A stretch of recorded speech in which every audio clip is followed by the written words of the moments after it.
Paper మీద ఉంటుంది land, కానీ కొలతలు వేస్తే తగ్గిపోతూ ఉంటుంది. ప్లాట్ కొంటే బెటరా, ఫ్లాట్ కొంటే బెటరా? సొంత ఇల్లు తీసుకున్నాక అక్కడి నుంచి ఎక్కడికి వెళ్ళడానికి ఆప్షన్స్ ఉండవు. సో రియల్ ఎస్టేట్ పరంగా చూసుకుంటే అమరావతిలో పరిస్థితి ఏంటి? అప్రూవల్స్ రావడం, రిజిస్ట్రేషన్ పట్టడం ఇంకొక 5-6 నెలలు అయితే కానీ అది స్టార్ట్ కాదు. రేవంత్ రెడ్డి గారు కూడా ఏది అనౌన్స్ చేసినా కూడా వెంటనే కార్యాచరణలోకి దిగడం వల్ల ఈఎంఐ సెగ్మెంట్లో ఉంటే ఆ లాస్ట్కి ఆ ల్యాండ్ మనకి చేతికి వస్తుందో లేదో తెలియదు.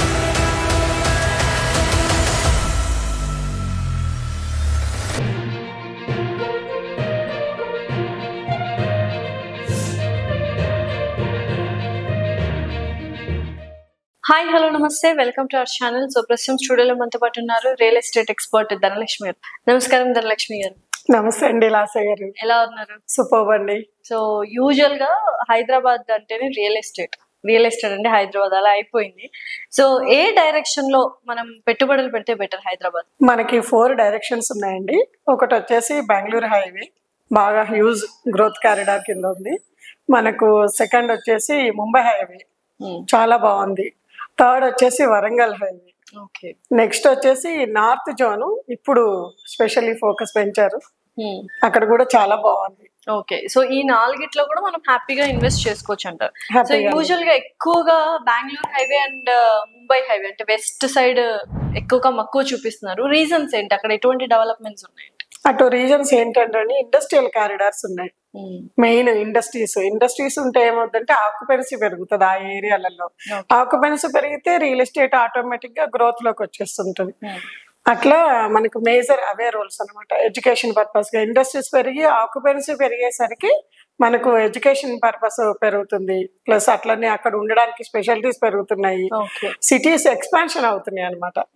అట్లా మనకు ఆ 2 ఏరియాస్ లో మేజర్ గా real estate movement. So agriculture lands అనేది ఇప్పుడు కొంచెం భూమి తగ్గినప్పటికీ ఫ్యూచర్ లో అవి చాలా భూమి వస్తాయి, అగ్రికల్చర్ ల్యాండ్స్ కంపల్సరీ ఉండాలి అనే ఒక థాట్ అయితే అందరికీ వస్తుంది. సో నిజంగా అగ్రికల్చర్ ల్యాండ్స్ మీద ఇన్వెస్ట్ చేయడం బెటర్ అంటారా? ఇప్పుడు అగ్రికల్చర్ ల్యాండ్స్ మీద ఇన్వెస్ట్ చేస్తే అండి చూసుకునే వాళ్ళు ఉండాలి. ఫామ్ హౌస్ కావాలి మాకు, ఓన్లీ ఫామ్ ల్యాండ్ 2-3 ఎకరాలు 4-5 ఎకరాల వరకు ఓకే. దానికి కూడా అండి మెయింటెనెన్స్ ఖర్చు చాలా హెవీగా ఉంటుంది.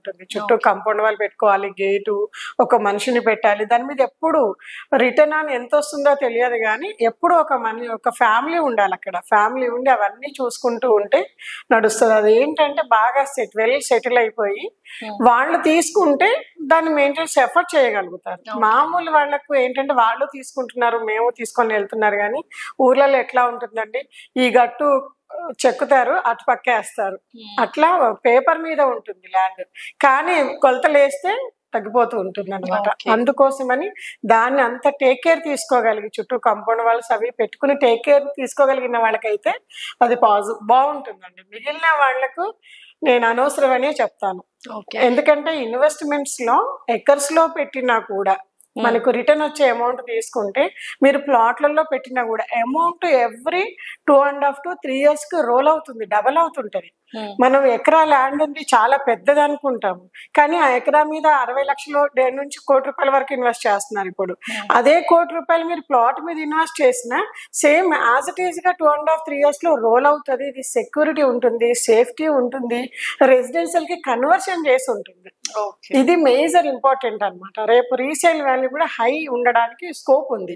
అదే వ్యవసాయం దాంట్లో తీసుకుంటే ఆ స్కోప్ ఉంటుంది లేదనేది లేదు. ఎందుకంటే ఇప్పుడు గవర్నమెంట్ అప్రూవల్స్ ప్రకారం, రేరా ప్రకారం ఎస్పెషల్లీ వ్యవసాయానికి సంబంధించిన ల్యాండ్స్ కన్వర్షన్ చేయకూడదు రెసిడెన్షియల్ అనేది కూడా నడుస్తుంది. కాబట్టి మేము అలాగే వ్యవసాయం లాగానే మేము అట్టు పెట్టుకుంటాము, ఫామ్ హౌసెస్ మెయింటైన్ చేసుకుంటాము. వ్యవసాయం సంబంధించిన ల్యాండ్స్ అంటే హ్యాపీగా ఇన్వెస్ట్ చేయొచ్చు. ఓకే. సో యూజువల్ గా ఫ్లాట్, ప్లాట్ ఈ 2 ఎప్పుడు చర్చకు దారి తీస్తూనే ఉంటాయి.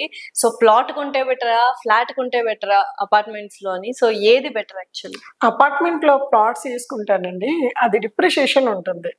మనకు ఉండడానికి కంఫర్ట్స్ గేటెడ్ కమ్యూనిటీ లో ఒక్కటి సరిపోతుంది అనేది నా ఉద్దేశం. ఎందుకంటే ఆ ఒక్కటి కూడా అండి వాళ్ళ 1 కోటి రూపాయల పైన ఉంది అపార్ట్మెంట్ లో ఫ్లాట్ కూడా.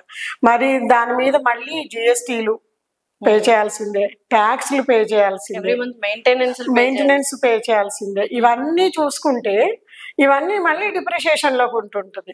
ఉండడానికి అవసరం అంటే నేను ఏమంటానంటే అదే ₹1,00,00,000 ల్యాండ్ మీద ఇన్వెస్ట్ చేస్తే 10 కోట్ల వరకు 10 times గ్రో అవ్వగలిగిన ఏరియాస్ ఉన్నాయి. కాబట్టి అటువంటి చోట ఇన్వెస్ట్ చేసుకుంటే చాలా బాగుంటుంది అనేది నా ఉద్దేశం. ఎందుకంటే మళ్ళీ రెంట్ల పర్పస్ వెళ్ళినా కూడా మనము 40-50,000 పెడితే మంచి ఇండిపెండెంట్ ఇల్లు, మంచి అపార్ట్మెంట్లలో ఫ్లాట్స్ వస్తున్నాయి. బట్ స్థలం అంటే మన హౌస్ మన సొంతం కాదు కదా. చాలా మంది మీరు అన్నట్టు 40-50,000 పెట్టి రెంట్ కి ఒక మంచి ఇంట్లో ఉండొచ్చు, ఎందుకు ఈఎంఐ పే చేయడము అంటారు. సో ఈఎంఐ పే చేస్తే ఏంటంటే 50,000 మనం రెంట్ బదులు ఈఎంఐ పే చేస్తే ఆ రెంట్ అనేది అంటే ఆ ఫ్లాట్ అనేది మన సొంతం అవుతుంది అనుకుంటారు కదా. ఆఫ్టర్ 20-25 years అండి సొంతం అయ్యేది. ఈ లోపు మరి దాని మీద పెట్టే ఇన్వెస్ట్మెంట్ చూస్తే మనం 50,000 కన్నా, ఎందుకంటే లోన్ తీసుకుంటాం compulsory, loan amount compulsory pay చేయాల్సిందే, మెయింటెనెన్స్ ఇవన్నీ పే చేయాల్సిందే. మళ్ళీ ఒక్క చోటే ఉండిపోతాం. సొంత ఇల్లు తీసుకున్నాక అక్కడి నుంచి ఎక్కడికి వెళ్ళడానికి ఆప్షన్స్ ఉండవు, అక్కడే ఉందామని ఆలోచిస్తుంటాం. ఇప్పుడున్న పిల్లలు సొసైటీ పరంగా మనం ఎట్లా గ్రోత్ అవుతుంటే అట్లా గేటెడ్ కమ్యూనిటీలని, ఇండిపెండెంట్ విల్లాస్ అని అట్లా రెంట్స్ దొరుకుతున్నాయి. ఎన్విరాన్మెంట్ మారిన కొద్దీ పిల్లలకి కూడా కంఫర్ట్ ఉంటుంది, అన్ని ఏరియాస్ అర్థం అవుతాయి, చాలా బాగుంటుంది అనేది నా ఉద్దేశం. ఎందుకంటే ఆస్తి పర్లం అని చెప్పుకోవడానికి ప్లాట్ ఉన్నా కూడా ఆస్తి పర్లం కిందే వస్తుంది కదా. సో రియల్ ఎస్టేట్ పరంగా చూసుకుంటే అమరావతిలో పరిస్థితి ఏంటి? రియల్ ఎస్టేట్ పరంగా చూసుకుంటే అమరావతిలో పరిస్థితి అండి చాలా స్టార్టింగ్ పొజిషన్ లో ఉంది. ఎందుకంటే అక్కడికి కంపెనీస్ రావాలి, ఎస్టాబ్లిష్ అవ్వాలి. ఈ లోపు ఇన్వెస్ట్మెంట్ రేట్స్ అయితే హైక్ ఉన్నాయని నా అభిప్రాయం. ఎందుకంటే ఇప్పుడు గవర్నమెంట్ ఎస్టాబ్లిష్ అవుతుంది, అప్రూవల్స్ రావడం, రిజిస్ట్రేషన్ పట్టడం ఇంకొక 5-6 నెలలు అయితే కానీ అది స్టార్ట్ కాదు. మరి అట్లనే డెవలప్మెంట్స్, ఎందుకంటే రిజిస్ట్రేషన్స్ ల్యాండ్స్ కంప్లీట్ అయిపోయి అప్రూవల్స్ కంప్లీట్ అయిపోయినాక కానీ మనం డెవలప్మెంట్ చేయడానికి లేదు. బట్ మీలాంటి రియల్ ఎస్టేట్ ఎక్స్పర్ట్స్ చాలా మంది ఏంటంటే ఇప్పుడు ఎక్కడైనా మీరు కొనాలి ప్లాట్ అంటే డెవలప్ అయిన ప్లేసెస్ లో కాకుండా డెవలపింగ్ ఉన్న ప్లేసెస్ లో, లేకపోతే ప్రపోజ్డ్ కొన్ని డెవలప్మెంట్ ప్రపోజల్స్ ఉన్న ప్లేసెస్ లో కొంటే బెటర్ అంటారు కదా. మరి అమరావతి ప్రపోజ్డ్ లో ఉంది కదా. ప్రపోజల్ లో ఉంది కానీ రేట్స్ హైక్ ఉన్నాయండి. ఆల్రెడీ ఎప్పుడు తీసుకున్నా కూడా ఆంధ్రాలో రేట్లు బాగానే ఉంటాయి ఆ ఏరియాస్లలో. ఇప్పుడు కూడా మీరు ఎంత అమరావతి సరౌండ్స్ ఒక 20 kilometers వరకు మేము వెళ్ళి మొన్న చూసేసి వచ్చినాము.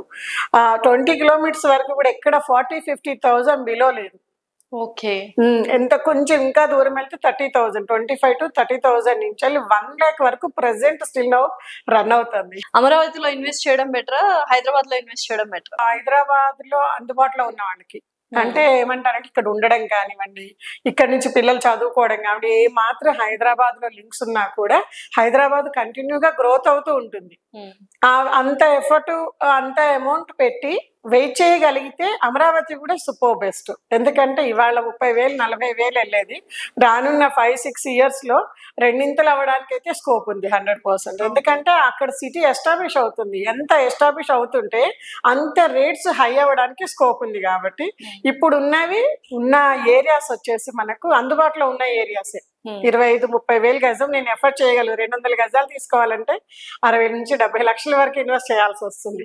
నేను అది పెట్టగలుగుతాను అనుకున్నప్పుడు అది ఎఫర్టబుల్, పెట్టి వెయిట్ చేయగలుగుతా అనుకున్నప్పుడు. అదే హైదరాబాద్ లో తీసుకుంటే సిమిలర్ గా మనకి 20,000, 30,000, 40,000 లో కూడా ల్యాండ్ అవైలబిలిటీ ఉంది. సో తెలంగాణ ముఖ్యమంత్రి రేవంత్ రెడ్డి గారు 4th సిటీని ప్రపోజ్ చేశారు, అనౌన్స్ చేశారు ముచ్చర్ల దగ్గర. అది ఎంత త్వరగా డెవలప్ అవుతుంది, అసలు అక్కడ రేట్లు ఎలా ఉన్నాయి, ఆ 4th సిటీ వస్తుంది అన్న తర్వాత రియల్ ఎస్టేట్ ఎలా ఉంది అక్కడ?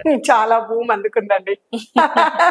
సో వాళ్ళందరికీ పండగే అనొచ్చు, చాలా పండగ అనుకోవచ్చు. అనౌన్స్మెంట్ తోటే ఒక మంచి మూమెంట్ అందుకుంది. ఎందుకంటే రేవంత్ రెడ్డి గారు కూడా ఏది అనౌన్స్ చేసినా కూడా వెంటనే కార్యాచరణలోకి దిగడం వల్ల అందరికి ఒక హోప్స్ వచ్చింది. ఓకే, ఈయన అనౌన్స్ చేశాడంటే వర్క్ ప్రాసెస్ స్టార్ట్ అయిపోతుంది, మనం అక్కడ తీసుకుంటే రేట్స్ పెరగడానికి స్కోప్ ఉంది అనేది అయితే ఉంది. రేట్లు పెరుగుతున్నాయి. సామాన్య మానవుడు 4th సిటీలో అంటే కొనాలి అనుకున్నప్పుడు హైదరాబాద్ లో ముచ్చర్ల దగ్గర ఎలాంటి ప్లేస్ తీసుకోవాలి, అసలు అందుబాటులో ఉందా సామాన్యుడికి? అందుబాటులో అంటే అక్కడి నుంచి అండి, అక్కడ మనకి బిఫోర్ కూడా ఫార్మర్స్ అనౌన్స్ చేశారు అక్కడ.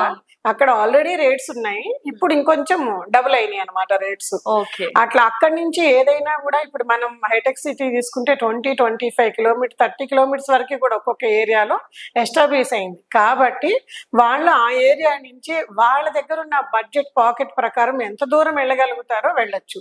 ఓకే. అప్ టు 15-20 కిలోమీటర్స్ మధ్యలో అఫోర్డబుల్ రేట్లలో ఉన్నాయి మనకి టోల్ దాటినాక. సో తీసుకోవచ్చు అండి. సో ఓవరాల్ గా హైదరాబాద్ లో మీరు అన్నట్టు 4 డైరెక్షన్స్ లో మనం ఇన్వెస్ట్ చేయొచ్చు అన్నారు. ఆ 4 డైరెక్షన్స్ ఎంత రేడియస్ లో ఇన్వెస్ట్ చేయాలి అంటే within 100, within 20, within 30 kilometres, outer ring road దగ్గర లేకపోతే రీజనల్ రింగ్ రోడ్ దగ్గర, అలా ఎటువంటి రేడియస్ లో మనం ఇన్వెస్ట్ చేస్తే బెటర్? 4 డైరెక్షన్స్ లో అండి ఇప్పుడు వచ్చే రీజనల్ రింగ్ రోడ్ కి అందుబాటులో మనం ఇన్వెస్ట్ చేసుకుంటే ఇటు వరంగల్ రూట్ కానివ్వండి, ఇటు బెంగళూరు హైవే రూట్ కానివ్వండి, ఈ రెండింటికి అందుబాటులో ఉంది. ఇప్పుడు వచ్చే రీజనల్ రింగ్ రోడ్ కి ఫ్రంట్ బ్యాక్ పెద్దగా రేట్స్ ఏం లేవు, 12,000 నుంచి స్టార్ట్ అవుతాయి. హైవే బిట్స్ తీసుకుంటే 20-25,000 వరకు మనకు అవైలబిలిటీస్ లో ఉన్నాయి. అదే మనకు వెస్ట్ తీసుకుంటే ముంబై హైవే కానీ, శంకర్పల్లి కానీ, మోమన్పేట రూట్లు తీసుకుంటే ఇప్పుడు వచ్చే రీజనల్ రింగ్ రోడ్ దాటి నాకు ఒక 20-25 కిలోమీటర్స్ వెళ్తే కానీ అఫోర్డబుల్ ప్రైజెస్ దొరకట్లేదు. ఎందుకంటే మనకు అటు నీమ్స్ సెంట్రల్ గవర్నమెంట్ ప్రాజెక్ట్ వస్తుంది కాబట్టి జహీరాబాద్ వరకు కూడా ఫుల్ క్యాప్చర్ అవ్వడానికి రెసిడెన్షియల్ గా హోప్ ఉంది. ఓకే. అండ్ ఇప్పుడు చాలా మంది జహీరాబాద్ లో కూడా ఆసక్తి చూపిస్తున్నారు అక్కడ కొనాలి అని చెప్పి. రీజన్స్ ఏంటి? అసలు ఎలా డెవలప్ అవుతుంది Zaheerabad? NIMS central government project main అండి. అక్కడ మహేంద్ర పెద్ద కంపెనీ ఉంది.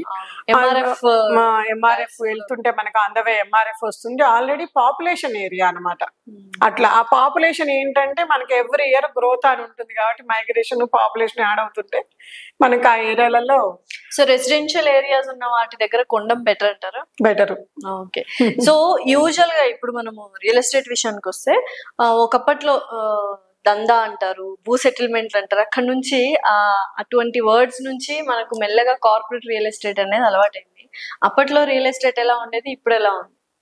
అప్పట్లో రియల్ ఎస్టేట్ అండి గ్రామ కంట లేఅవుట్స్ అనేవాళ్ళు. గ్రామ పంచాయతీల నుంచి లేఅవుట్ వేయించుకొని అమ్మేవాళ్ళు అనమాట. దాన్ని ఏదైనా మార్పులు చేర్పులు చేయడానికి కూడా ఆప్షన్స్ ఉండేది. అగ్రిమెంట్స్ లో ల్యాండ్స్ ఎక్కువ నడిచేదండి. అగ్రిమెంట్స్ రైతు దగ్గరికి వెళ్ళి అగ్రిమెంట్ చేయించుకుని కొంత అమౌంట్ పే చేసి ఎట్లెట్లా సేల్స్ చేస్తూ ఉంటే అట్లెట్లా అమౌంట్స్ కట్టుకుంటూ రిజిస్ట్రేషన్ చేసుకుంటూ వచ్చేవాళ్ళు. ఎక్కువ ఈఎంఐ సెగ్మెంట్స్ లో ఉండేది. ఇవి 3 కూడా ప్రమాదకరమే అనమాట. ఎందుకంటే ఈఎంఐ సెగ్మెంట్ లో ఉంటే ఆ లాస్ట్ కి ఆ ల్యాండ్ మనకి చేతికి వస్తుందో లేదో తెలియదు. ఆ లేఅవుట్ లో కనుక ఫినిష్ అయిపోతే నెక్స్ట్ లేఅవుట్ లో ఇవ్వడానికి స్కోప్ ఉంది. ఎందుకంటే పర్టికులర్ గా ప్లాట్ లొకేట్ చేయడానికి అవకాశం ఉండేది కాదు. గ్రామ కంట లేఅవుట్స్ కూడా అదే ప్రాబ్లం. ఒక గ్రామ పంచాయతీలో జరుగుతుంది కాబట్టి దాన్ని మళ్ళీ తీసి మళ్ళీ వేయడం, మళ్ళీ తీసి మళ్ళీ వేయడం లాంటివి కూడా కొన్ని జరిగాయి. కాబట్టి అప్పట్లో ఆ ప్రాబ్లం ఉండేది. ఇప్పటికి కూడా చాలా మెంబర్స్ కి ఆ ఏరియాలలో అట్లా కొన్న వాళ్ళు ఎందుకు రియల్ ఎస్టేట్ అనేది కొంచెం బ్యాక్వర్డ్, ఇంత రిటర్న్స్ వస్తున్నా కూడా ఎందుకు బ్యాక్వర్డ్ ఉంది అని అంటే ఇవే రీజన్స్. ఆ టైంలో పెద్దవాళ్ళు ఇప్పుడు మాకన్నా ముందు జనరేషన్ వాళ్ళు కొనడం తర్వాత లొకేట్ చేయలేకపోవడం వల్ల ఇట్లాంటి, లేదా వాళ్ళు మళ్ళీ లేఅవుట్ వేయడం వల్ల పేపర్లు ఉన్నాయి కానీ ల్యాండ్స్ లేవు అక్కడ. అంటే ఒక్కొక్క దాన్ని 2-3 సార్లు కూడా సేల్ చేయడం వలన చాలా ఇబ్బందులు పడి అదే మైండ్ సెట్ లో ఉండి ఫస్ట్ ల్యాండ్ ఇన్వెస్ట్ చేయాలి అనగానే ఒక అడుగు వెనక్కేస్తున్నారు. దాన్ని పిల్లలకి ఇప్పుడున్న జనరేషన్ కి దాన్ని ఎక్కువగా మోటివేట్ చేయట్లేదు. దాని వల్ల వెనకబడ్డారు చాలా.